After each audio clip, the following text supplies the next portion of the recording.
22 августтан тарта Баткен шаарында чек арага жакын жайгашкан аймакта тынчтыкты жана коопсуздукту сактоодогу аялдардын орду аттуу эл аралык аялдар форуму өтүүдө. Форумдун жүрүшүндө өлкө аймактарынан келген аскер кызматындагы аялдар арасында спорттун бир нече түрү боюнча мелдештер өткөрүлдү. Катышуучулар аябай көп. Бардыгы ушул өздөрүн көрсөтүп, Баткен жергесинде өткөрүп аткандыгы үчүн Баткенге келген коноктор арасында, башка мамлекеттен, Өзбекстандан келген конокторубуз бар арасында ушулар бардыгы күбө болуп атат биздин спорт оюндарыбызга. Кудай буйрса, аман-эсен спорт оюндары бүтсө, анан командалык жеңүүчүлөрдү аныктап, бир жакшы маанайда Баткендин элинин, Баткенде кызмат кылып аткан аскер кызматкерлеринин дагы бир маанайлары жогору көтөрүлөт деген чоң ишеничтемин. Форумга катышып жаткан Асель Мусабаева балыкчы шаарынан келген. Ал коргоо министрлигине караштуу аскер бөлүктөрүнүн биринде 15 жылдан бери эмгектенип келет. Бүгүнкү күндө аялдар арасында уюштурулган спорттук жана маданий иш-чаралардын өткөрүлүп жатканы өзгөчө жумушка болгон кызыгууну, жоопкерчиликти арттырып, айымдарды физикалык жактан эрктүү, кайраттуу болууга түрткү берерине ишенимин билдирди. Негизи эле ушундай аскер кызматында жекеле аялдардын жекеле үйдө анан жумушта боло бербестен ушундай конкурстарды өткөзүп, бири-бирибизди жакындан таанып, анын учурлар аябай жакшы болуп атат, мага жагып атат. Мен бүгүн теннисте ойнодум, теннистен биринчи месттен алдым. Мага аябай жакты. Дальнейший дагы ойногонго аябай бир эмем ачылып калды. Ошол дагы ушундай көп иш-чаралар өтүп турса, бизге бир алдыга жылууга стимул болот, опыт алмашабыз, бири-бирибиз менен таанышабыз жакындан.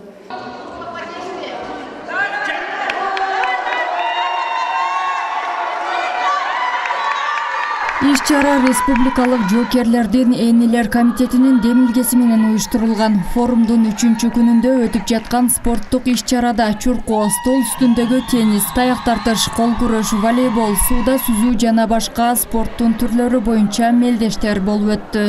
Ким кандай жерде кандай мындай айтканда өзүнүн талантын көрсөтүп жатышат да. Анан коргоо министрлигинде бул жерде бир эле баягы өзүнүн жумуш жагынан да эмес, ар тараптуу жагынан кыздарыбыз абдан көп экенин билебиз. Ар тараптуу таланттар бизде өтө көп экен. Аябай жакшы деңгээлде, анан бирок оор өтүп жатат. Ошо ооруна карабай жеңип келатабыз. Күндө өтүп турат машыгуулар. Аскер бөлүгүндө аялдардыкы аябай жакшы. Күндө ушундай машыгуулар болуп турат.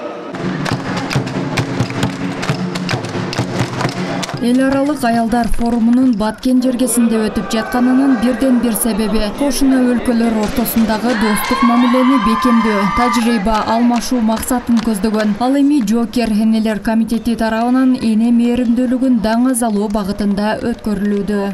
Ушул Баткен элинде коңшулаш энелер менен, коңшулаш ушул апалар менен ушул достук эстафетасын, достук энелик мээримдүүлүктү бирге өткөрөлү деп ушу коңшулаш өзбек, тажик энелер менен чогуу келип ушул фестивалды өткөрүп атабыз. Заманыбыз тынч болсун, Баткен эли тынч болсун. Баткен силер биздин жүрөгүбүзсүңөр. Биз Баткен деп жүрөгүбүз, энелердин жүрөгү Баткен деп согот. Айтсак баарыбызга маалым, аскер кызматында негизинен дене тарбиялык тартип жааты кылдат көзөмөлгө алынат. Аскер кызматкери эрктүү, күчтүү, шамдыгайлык сапаттарынан сырткары түрдүү талант ээлери да келишет. Атайын сонун жериңер бар экен. Ошол жерден дефиле өттүк, көргөзмө баягы улуттук кийимдердин дефилесин өткөрдүк кече.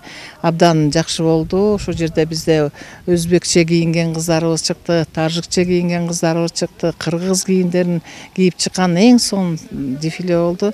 Ага да күбө болдук. Негизи эле бизде аскер кызматкерлер билесиңер, дене тарбияны биринчи орунга коебуз.